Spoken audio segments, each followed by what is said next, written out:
नमस्कार विद्यार्थियों। आज हम बात करने वाले हैं एक नए मापक यंत्र के बारे में।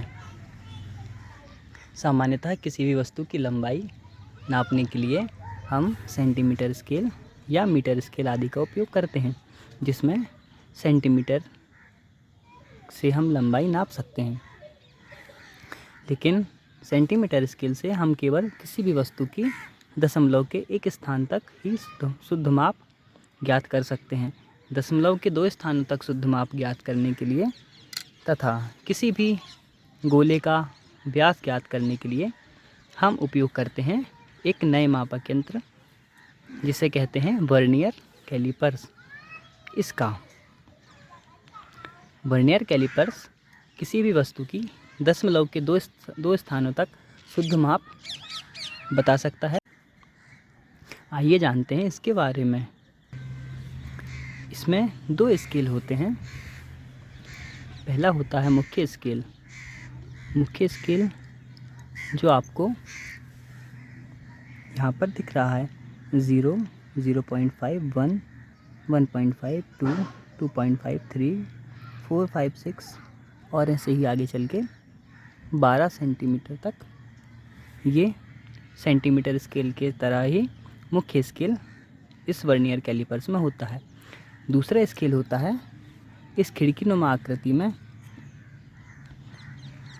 ये जो स्केल्स बने हैं, ये जो भाग बने हैं, ये भी एक प्रकार की स्केल है। इन्हें कहते हैं वर्नियर स्केल। तो इस वर्नियर कैलिपर्स में 2 स्केल होते हैं। पहली स्केल जो सेंटीमीटर स्केल की भांति इस पर अंकित होती है, तथा दूसरी स्केल जो खिड़कीनुमा आकृति में होती है। पहली स्केल को कहते हैं मुख्य स्केल तथा दूसरी स्केल जो खिड़कीनुमा आकृति में है, इसे कहते हैं वर्नियर स्केल। आइए इसके अन्य भागों के बारे में हम जानते हैं। इन भागों को, जिनमें हम किसी वस्तु को फंसाकर रख सकते हैं, इन भागों को कहते हैं जबड़े। वर्नियर कैलिपर्स के जबड़े। नीचे की तरफ 2 जबड़े रहते हैं तथा ऊपर की तरफ भी 2 जबड़े इसमें रहते हैं। नीचे की तरफ के जबड़े किसी भी गोले या किसी भी वस्तु को बाहर की तरफ से फंसाने के लिए, तथा ऊपर वाले जबड़ों का उपयोग हम किसी भी वृत्त की आंतरिक व्यास ज्ञात करने के लिए करते हैं। इसमें ऊपर की ओर एक स्क्रू होता है, जिसकी सहायता से हम वर्नियर कैलिपर्स को कहीं पर स्थायी कर सकते हैं। इसमें एक और स्क्रू होता है, जिसकी सहायता से हम वर्नियर स्केल को आगे और पीछे की तरफ खसका सकते हैं। मुख्य स्केल, जो ये मुख्य स्केल होता है, वो इस वर्नियर कैलिपर्स में स्थायी होता है, तथा जो वर्नियर स्केल होता है वो चलायमान रहता है। उसे हम विस्थापित कर सकते हैं। वर्नियर कैलिपर्स के बारे में आइए जानते हैं कि कैसे हम किसी गोले का व्यास वर्नियर कैलिपर्स की सहायता से माप सकते हैं। इसके लिए सबसे पहले हमें यह जानना ज़रूरी है कि मुख्य स्केल और वर्नियर स्केल में अल्पतमांक क्या होती है। आइए सबसे पहले मुख्य स्केल की बात करते हैं। मुख्य स्केल में या वर्नियर स्केल में अल्पतमांक वह माप होती है जो कोई भी स्केल सबसे न्यूनतम माप प्रदर्शित कर सकता है, या उस स्केल से हम जितनी न्यूनतम माप को माप सकते हैं उसे कहते हैं उस स्केल की अल्पतमांक। जैसा कि यहाँ पर मुख्य स्केल की बात करें तो 0 से 1 सेंटीमीटर के बीच 10 भाग हैं। अर्थात किसी एक भाग से यदि हम किसी वस्तु की लंबाई या कुछ मापते हैं, तो इस एक भाग का मान 1 सेंटीमीटर के 10वें भाग के बराबर होगा, अर्थात 0.1 सेंटीमीटर। इस स्केल से 0.1 सेंटीमीटर तक न्यूनतम माप हम माप सकते हैं। इसलिए इसकी अल्पतमांक 0.1 सेंटीमीटर होगी। आइए अब बात करते हैं वर्नियर कैलिपर्स की अल्पतमांक के बारे में। वर्नियर कैलिपर्स की अल्पतमांक के लिए एक सूत्र दिया जाता है, जिसमें वर्नियर कैलिपर स्केल पतमांक बराबर होता है मुख्य स्केल के एक भाग का मान बटे वर्नियर स्केल में कुल भागों की संख्या। यदि हम बात करें मुख्य स्केल की, तो जैसा कि मैंने आपको बता चुका हूँ, वर्नियर कैलिपर्स में 0 से 1 सेंटीमीटर के बीच 10 भाग होते हैं। अतः किसी एक भाग का मान 0.1 सेंटीमीटर होता है। 0 से पहली लाइन के बीच की जो माप रहती है वो 0.1 सेंटीमीटर होगी। अतः मुख्य स्केल का एक भाग का मान हमारा 0.1 सेंटीमीटर आ जाएगा। तथा वर्नियर स्केल में कुल भागों की संख्या, वर्नियर स्केल ये जो 10 भाग आपको दिख रहे हैं, इसमें कुल भागों की संख्या को हम गिन लेते हैं। 1 2 3 4 5 6 7 8 9 10। कुल भागों की संख्या 10 हो जाएगी, इसीलिए 0.1 सेंटीमीटर का भाग हम 10 में देते हैं, जिससे हमारी वर्नियर कैलिपर स्केल पतमांक 0.01 सेंटीमीटर आ जाती है। आइए अब जानते हैं कि मुख्य स्केल का पाठ हम कैसे निकाल सकते हैं। जैसा कि आप चित्र में देख पा रहे हैं, मुख्य स्केल में खिड़कीनुमा आकृति में मुख्य स्केल का 0 से 1 सेंटीमीटर तक का भाग प्रदर्शित हो रहा है। मुख्य स्केल का पाठ ज्ञात करने के लिए जो खिड़कीनुमा आकृति में वर्नियर स्केल है, उसकी जो पहली लाइन है वो मुख्य स्केल की जिस लाइन तक पहुंचती है, मुख्य स्केल का पाठ हम वह ले लेते हैं। जैसे वर्तमान में वर्नियर स्केल की पहली लाइन मुख्य स्केल के 0 वाली लाइन से स्पर्श कर रही है। यदि हम वर्नियर स्केल को आगे की तरफ खसकाएं तो इसकी पहली लाइन अब 0.5 सेंटीमीटर तक पहुंच चुकी है। इसे और आगे खसकाने पर यह 1 सेंटीमीटर तक चली गई है, और आगे खसकाने पर 1.1, 1.2, 1.3, 1.4, 1.5 और ऐसे ही आगे भी हम मुख्य स्केल का पाठ ज्ञात कर सकते हैं। इससे हमें यह ज्ञात होता है कि वर्नियर स्केल की पहली लाइन मुख्य स्केल की जिस लाइन तक पहुंचती है, मुख्य स्केल का पाठ वही हो जाता है। यदि वर्नियर स्केल मुख्य स्केल की किन्हीं 2 लाइनों के बीच में आती है, जैसे हम यहाँ 2 और 2.1 के बीच वर्नियर स्केल की पहली लाइन को लाते हैं, इस स्थिति में मुख्य स्केल का पाठ क्या होगा? इस स्थिति में वर्नियर स्केल चूँकि 2 सेंटीमीटर से थोड़ा ही आगे है और 2.1 सेंटीमीटर तक वर्तमान में नहीं पहुंची है, इसलिए हम मुख्य स्केल का पाठ वर्नियर स्केल के पहले वाली लाइन जिस लाइन को पार की है वह वाला ले लेते हैं। यहाँ पर हम मुख्य स्केल का पाठ 2 सेंटीमीटर लेंगे। और यदि उदाहरण के तौर पर हम देखें, इस स्थिति में जब 2.5 और 2.6 के बीच वर्नियर स्केल की पहली लाइन हो, इस स्थिति में चूँकि वर्नियर स्केल की पहली लाइन मुख्य स्केल की 2.6 वाली लाइन तक पूर्ण रूप से नहीं पहुंची है, इसलिए मुख्य स्केल का पाठ हम 2.5 ही लेंगे। आइए अब ज्ञात करते हैं कि हम वर्नियर स्केल की सहायता से किसी गोले का व्यास कैसे माप सकते हैं। किसी गोले का व्यास मापने के लिए सर्वप्रथम गोले के रूप में, जैसे कि हमारे पास एक कंचा है,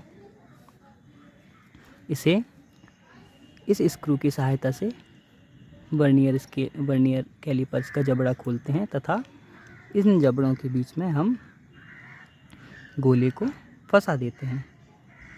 गोले को फंसाने के बाद ऊपर जो स्क्रू दिया है इसे टाइट कर लेते हैं, ताकि हमारी स्केल अव्यवस्थित ना हो या इस स्केल का कहीं पर विस्थापन ना हो। वर्नियर कैलिपर्स की सहायता से किसी गोले का व्यास ज्ञात करने के लिए 2 पाठों की ज़रूरत होती है। पहला होता है मुख्य स्केल का पाठ, जो कि मैं आपको बता चुका हूँ कि कैसे ज्ञात करते हैं। दूसरा पाठ हमें ज्ञात करना होता है कि मुख्य स्केल और वर्नियर स्केल की कौन सी लाइन एक दूसरे के पूर्णतः संपाती है। आइए इसे परीक्षण सारणी के माध्यम से समझते हैं। इस प्रयोग को करने के लिए सर्वप्रथम हमें मुख्य स्केल का पाठ जानना आवश्यक होगा। मुख्य स्केल का पाठ, उसके पश्चात वर्नियर स्केल का भाग जो मुख्य स्केल से मिल रहा है। फिर हम प्रेक्षित व्यास निकालेंगे जिसका सूत्र होता है x यानी मुख्य स्केल का पाठ, उसमें जुड़ेगा वर्नियर स्केल का पाठ, वर्नियर स्केल की लाइन जो मुख्य स्केल से मिल रही है, तथा लीस्ट काउंट यानी अल्पतमांक का गुणा। उसके बाद यदि हमारे वर्नियर कैलिपर्स में कुछ शून्यांक त्रुटि है, अर्थात आइए समझते हैं शून्यांक त्रुटि क्या होती है। अर्थात यदि वर्नियर कैलिपर्स को पूरा बंद करने पर मुख्य स्केल का शून्य तथा वर्नियर स्केल का शून्य वाली लाइन यदि संपाती नहीं है, थोड़ी बहुत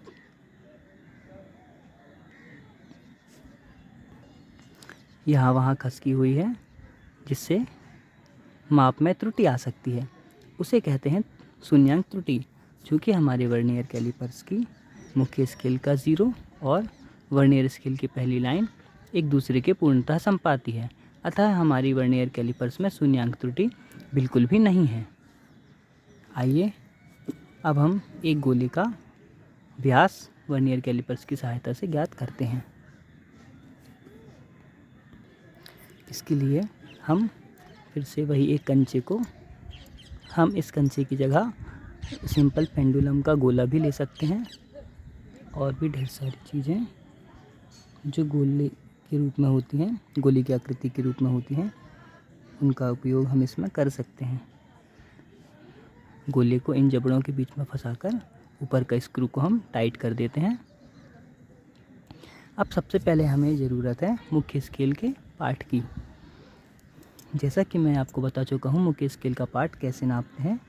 वर्नियर स्केल की पहली लाइन मुख्य स्केल की किस लाइन तक वर्तमान समय में पहुँची है, तो हम देख सकते हैं कि ये 2 सेंटीमीटर है और 2 के पहले 1.5 सेंटीमीटर तक वर्नियर स्केल की पहली लाइन पहुंच चुकी है। इसीलिए मुख्य स्केल का पाठ 1.5 सेंटीमीटर हो जाएगा। आइए इसे नोट कर लेते हैं। 1.5 सेंटीमीटर हम मुख्य स्केल का पाठ नोट कर चुके हैं।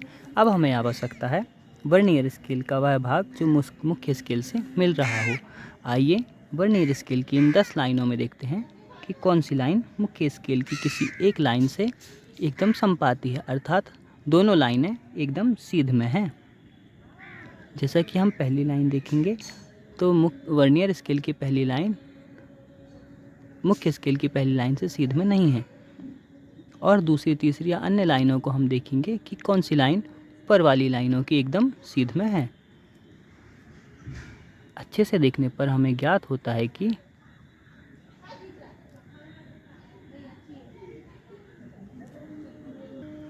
वर्नियर स्केल की चौथी लाइन मुख्य स्केल की किसी भी एक लाइन से एकदम सीध में है, अर्थात n का मान यहाँ पर 4 आ जाएगा, क्योंकि वर्नियर स्केल की चौथे नंबर की लाइन मुख्य स्केल की एक लाइन से पूर्णतः सीध में थी। इसके बाद हम ज्ञात करते हैं प्रेक्षित व्यास।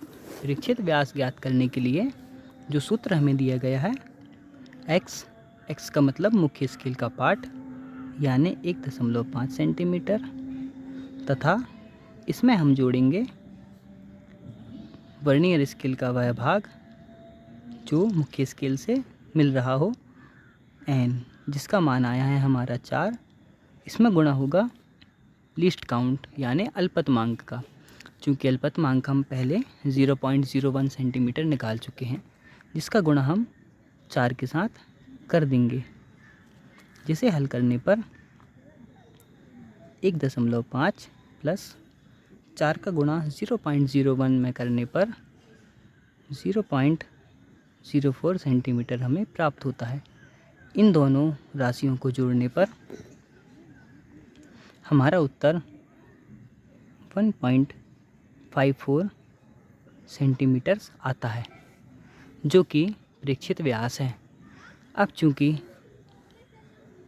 हमें यथार्थ व्यास ज्ञात करना है, चूँकि यथार्थ व्यास ज्ञात करने के लिए शून्यांक त्रुटि ज्ञात होना आवश्यक है। चूँकि हमारे वर्नियर कैलिपर्स में शून्यांक त्रुटि नहीं है एवं हमारे वर्नियर कैलिपर्स की मुख्य स्केल का शून्य एवं वर्नियर स्केल की पहली लाइन एक दूसरे से पूर्णतः सीध में है, इसीलिए हमारी शून्यांक त्रुटि 0 हो जाएगी। इसीलिए इस सूत्र में मान रखेंगे और यथार्थ व्यास हम निकालेंगे। d बराबर हो जाएगा x प्लस n गुणित l इंटू सी माइनस शून्यांक त्रुटि हमारी 0 है। x प्लस n गुणित l इंटू सी यानी लिस्ट काउंट, इसका मान हम इस वाले भाग में निकाल चुके हैं। अतः 1.54 सेंटीमीटर्स में से शून्यांक त्रुटि हम शून्य को घटा देंगे, तो हमारा यथार्थ व्यास भी 1.54 सेंटीमीटर आ जाएगा। अर्थात इस कंचे का व्यास 1.54 सेंटीमीटर होगा। तो प्यारे विद्यार्थियों, आज हमने जाना कि हम वर्नियर कैलिपर्स की सहायता से किसी गोले का व्यास किस प्रकार माप सकते हैं। धन्यवाद।